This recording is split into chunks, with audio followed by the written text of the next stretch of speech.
Hello, everyone, and welcome to Research Out Loud, Met Fellows Present. My name is Elizabeth Perkins. I'm an educator at the Met, and I'm very happy to be the moderator for this exciting series of presentations featuring the Met's Fellows. In September of last year, the Met welcomed 47 fellows from 20 countries to take part in the 2022 to 2023 fellowship program.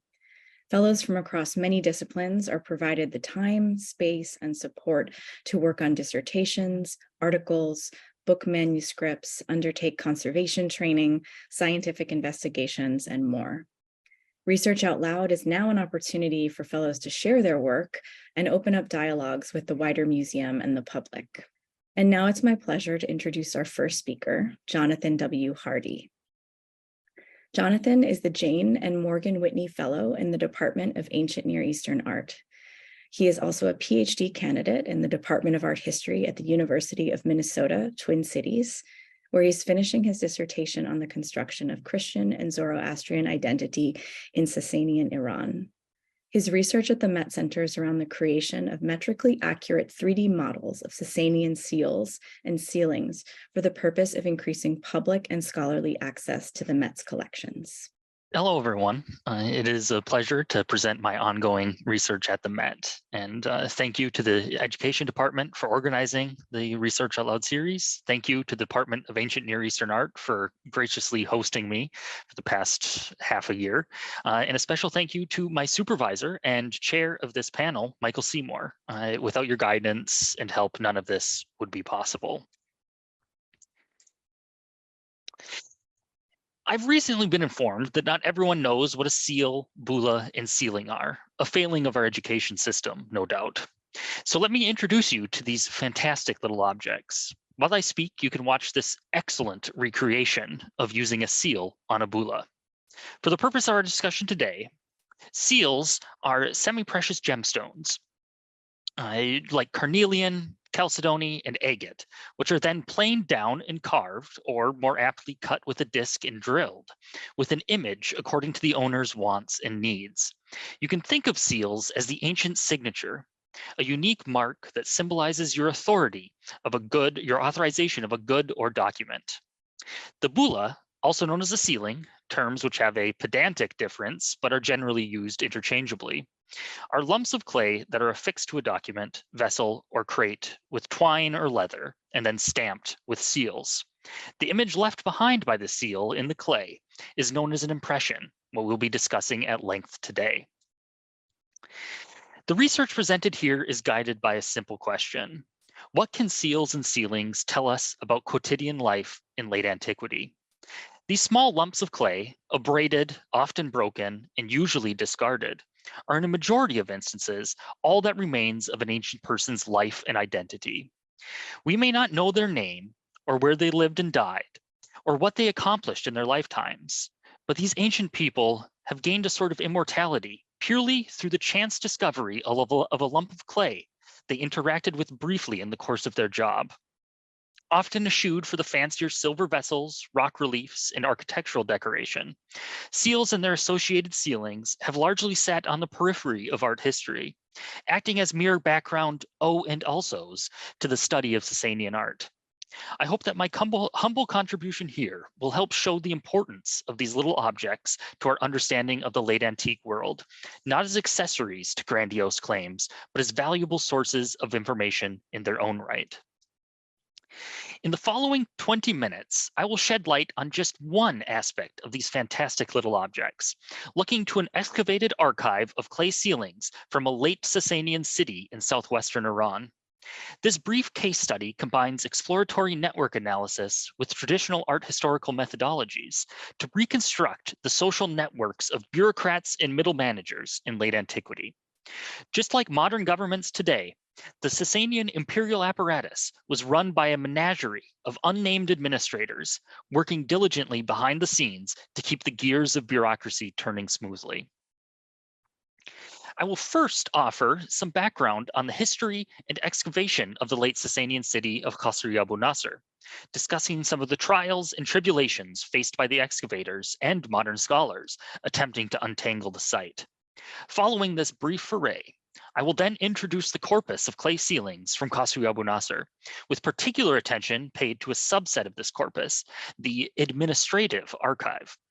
We then dive even deeper into this administrative archive, where I will reconstruct the social network of bureaucratic operations, essentially the late antique LinkedIn.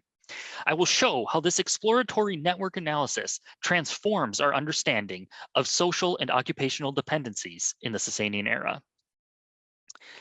The Metropolitan Museum of Art, under the guidance of Walter Hauser, Joseph Upton, and Charles Wilkinson, opened their first trench in 1932 on a long, saddle-shaped spur a few kilometers south of modern-day Shiraz in Iran. As the third major site to contain Achaemenid ruins en plein air, the excavators and their financial backers hoped for their own Persepolis, rich in Achaemenid and Sasanian artifacts.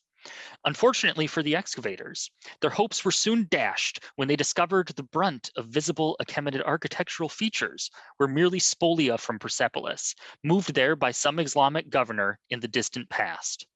Nevertheless, they persisted, uncovering the remains of a massive fortress and town, the pre-Islamic Shiraz, resplendent with the remains of a once bustling urban settlement. Amidst this complex and tangled landscape of intersecting walls, streets, rooms, and basins, nearly 500 clay bulai were uncovered in at least 2 separate locations. Still in the early days of a scientific archaeology, their precise locations were never recorded, save for the general locations of 2 archives, one Ismail's burnt room and another Ali Askar's burnt room, named after the workers who discovered them. Sadly, the excavators made no mention of which ceilings were found in each room, and the excavation numbers assigned to each ceiling have absolutely no correlation, leaving us with an entirely opaque picture of their original context. Complicating our understanding of the archaeological horizons, the excavators were soon distracted with the promise of early Islamic riches laying underground some 900 kilometers north at Nishapur. With their focus shifting away from the disappointing material of Qasri Abu Nasr, any hope of publishing the excavation reports disappeared in favor of the riches of Nishapur. All was not lost, however. 40 years after the initial publication of 3 brief excavation reports authored by Hauser and Wilkinson, Richard Fry and Prudence Harper introduced the world to the trove of bulai from Qasri Abu Nasr, which had previously escaped practically all scholarly notice. This was then followed by Donald Whitcomb's momentous volume that remains the only synthesized excavation report.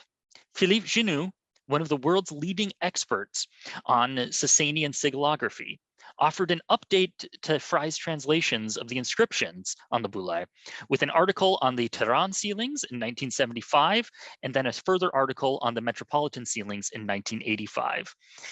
Exemplifying the dearth of secondary literature, Genoux single-handedly doubled the number of scholarly publications on the site. It is in this morass of few and far between publications that we begin our journey into the depths of the Sasanian administrative bureaucracy. Using Fry and Harper's volume as a guide, I started to digitize their observations, recording excavation numbers, what seal impressions appear on which ceilings, what impressions appear together, amongst a whole host of other data. As I went through the available data, I began to notice significant gaps in assumptions that necessitated a more rigorous approach to the material. Thus began an extensive search of the archival evidence, including close examination of all 196 ceilings at the Met, measuring and identifying each impression, recording the color and the back style of every single ceiling, and diving into photographs taken by the excavators for those ceilings that currently reside in Tehran. This search led me to a modification of the question I posed at the start of this presentation. What can administrative seals tell us about daily life in late antiquity? Administrative seals, outlined in red here, are characterized by their lack of iconography, eschewing the image for text that contains no personally identifying information, only the job title and the location of that job. In almost all of the documented cases from Qasri Abu Nasr, the administrative ceiling appears alongside what I have coined a level 2 or secondary ceiling, circled in yellow. These secondary sealings are usually 2 to 10 millimeters smaller in diameter than the administrative seals, and almost always contain an iconographic element, the ram and the zebu bull being the most common, with an inscription also that contains the owner's personal name and the term magus being the title of a Zoroastrian priest. Shown here is the seal of the manager of the Office of the Magi of Shiraz, quite a lofty title, appearing on a total of 27 different sealings at Qasr Abu Nasr, only 6 of which don't contain any level 2 sealings. The profusion of these aniconic impressions, comprising 14% of the excavated sealings, suggested that something interesting might reveal itself if I dug deeper. So if these so-called administrative seals are so common, what exactly do they represent? And what are the administrative positions available for an up-and-coming bureaucrat? Rika Gieselin, another fantastic sigillographic scholar, has identified 12 provincial administrative positions in the Sasanian glyptic, ranging from the highest ranked priest to judges and lowly tax collectors.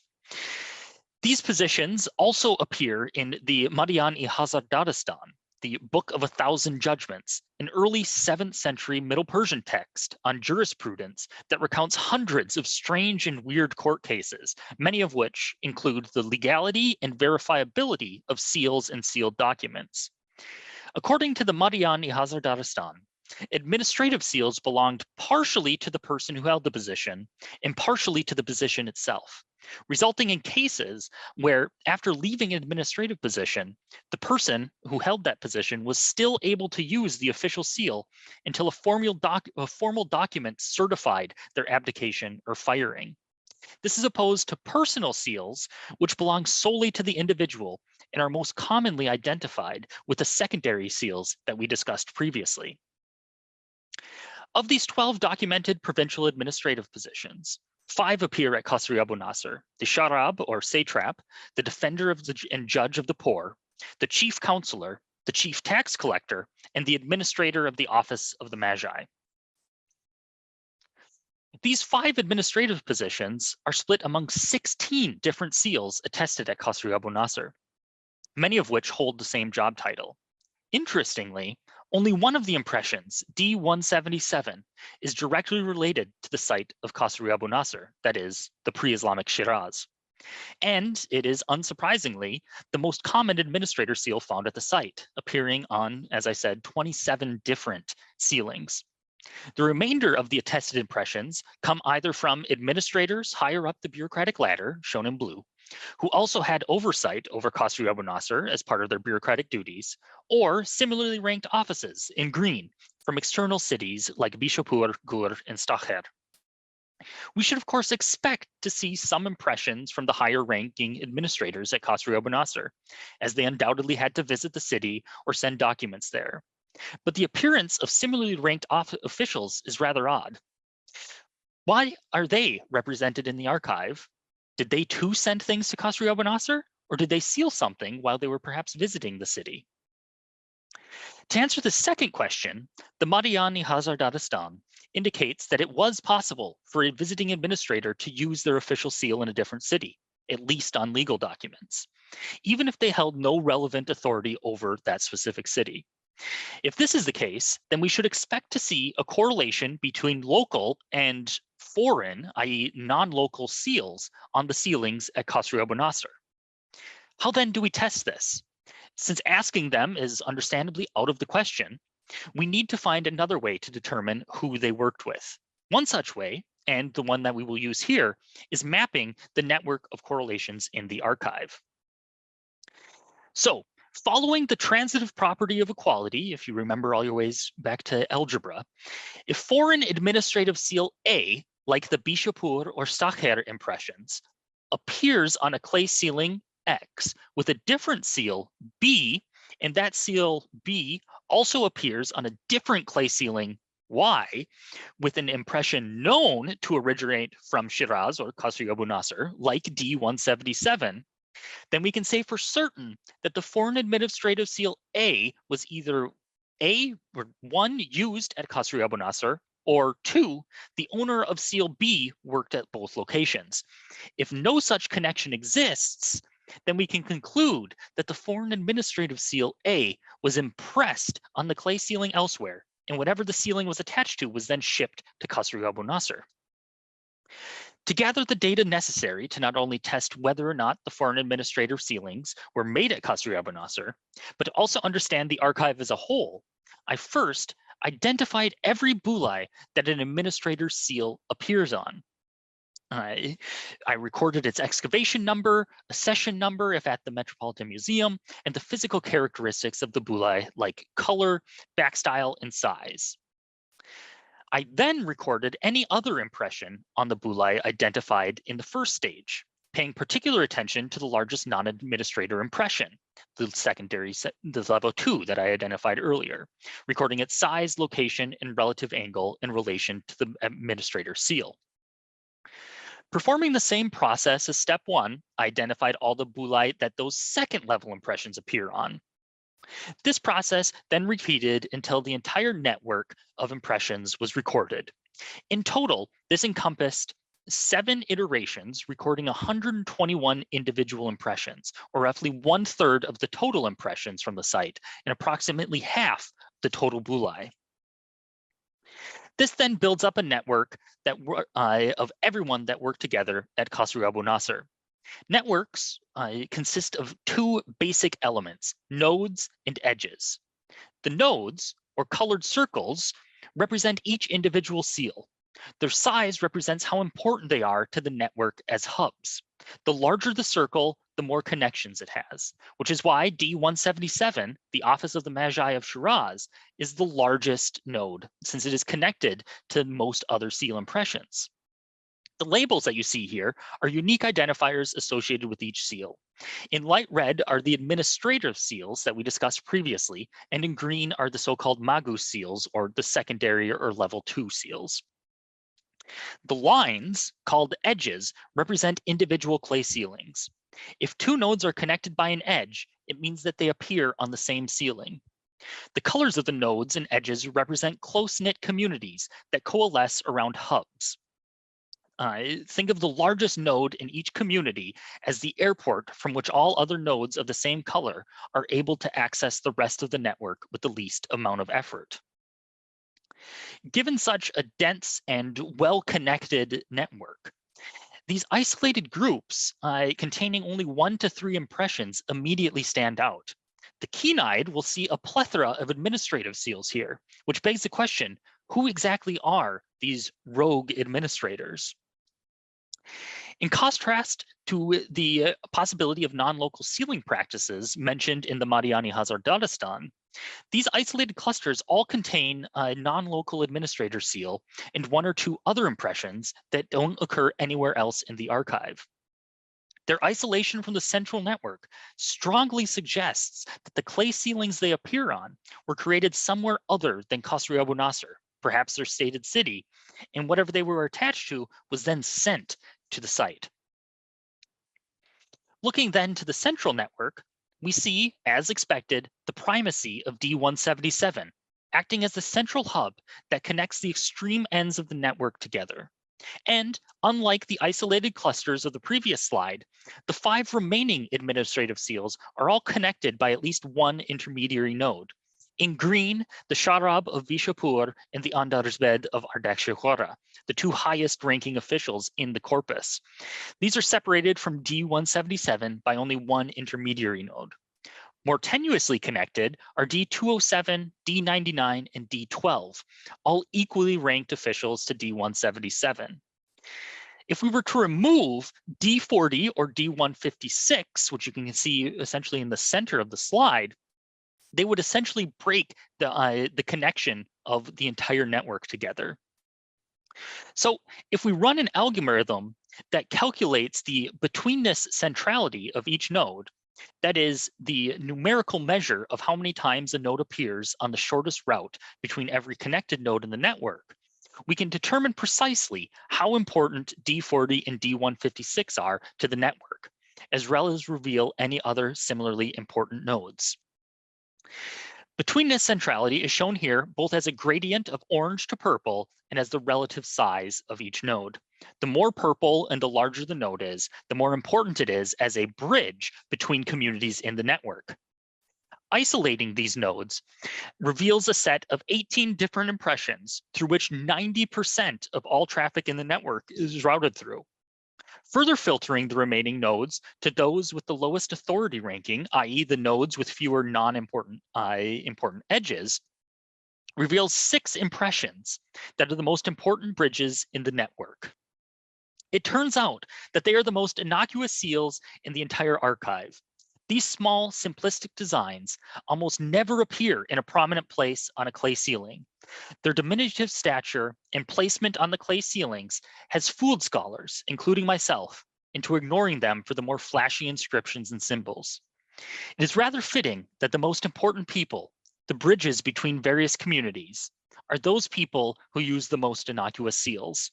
In a direct attack on scholarship's fascination with the grandiose, it is the most simplistic and schematic iconography of an already schematic medium that bore the burden of linking vastly different administrative apparati. The irony is not lost on me, as I too fell into the trap of the grandiose, but perhaps my folly will serve as a lesson never to discount the innocuous. Thank you.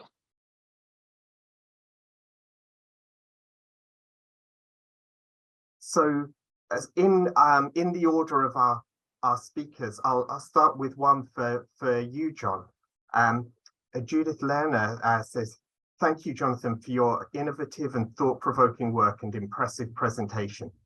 Have you considered that the small, seemingly insignificant seal impressions, typically, and I think in the Qasr Abu Nasr examples without inscriptions, could be those of witnesses?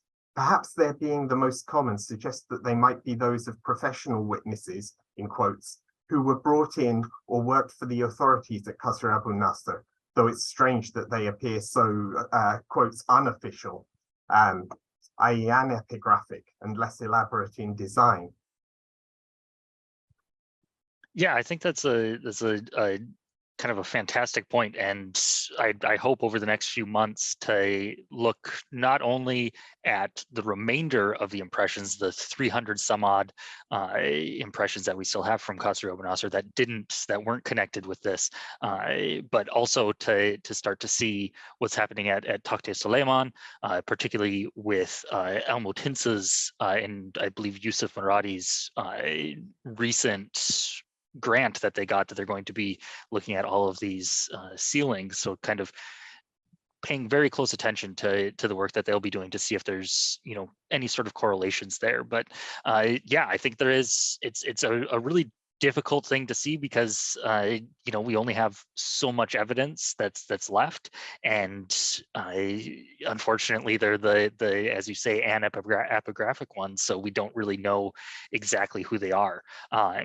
One kind of, you know, additional point to that is that we don't see a great deal of correlation between two seals, two impressions always appearing together, which is again another very odd and interesting fact. I think there's a lot going on here that definitely, you know, people smarter than I will definitely have to look at this. But yeah, thank you so much for your question. Great, thank you. And maybe I'll just follow on quickly by giving you a moment to talk about the corpus, because obviously this is a group from Qasr Abu Nasr where the seals are split between the Met and the Iran Bastan Museum in Tehran. So would you mind talking just for a second about that, about dealing with the sort of complexity and representativeness of the corpus you're looking at?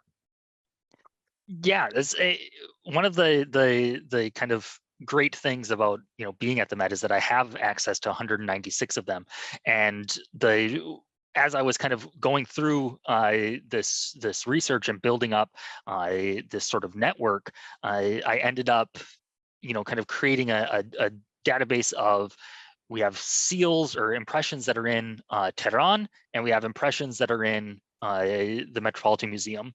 And it turns out that the excavators, when they split, basically everything was split 50-50 between Tehran and the Met Museum during the excavations.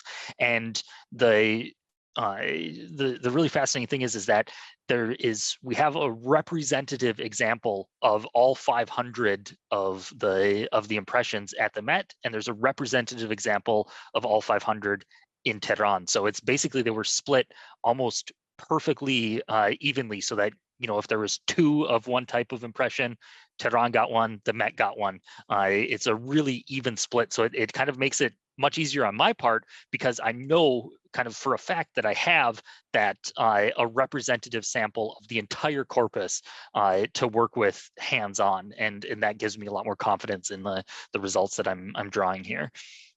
We have more questions that have come in. I have one for John, anonymous attendee.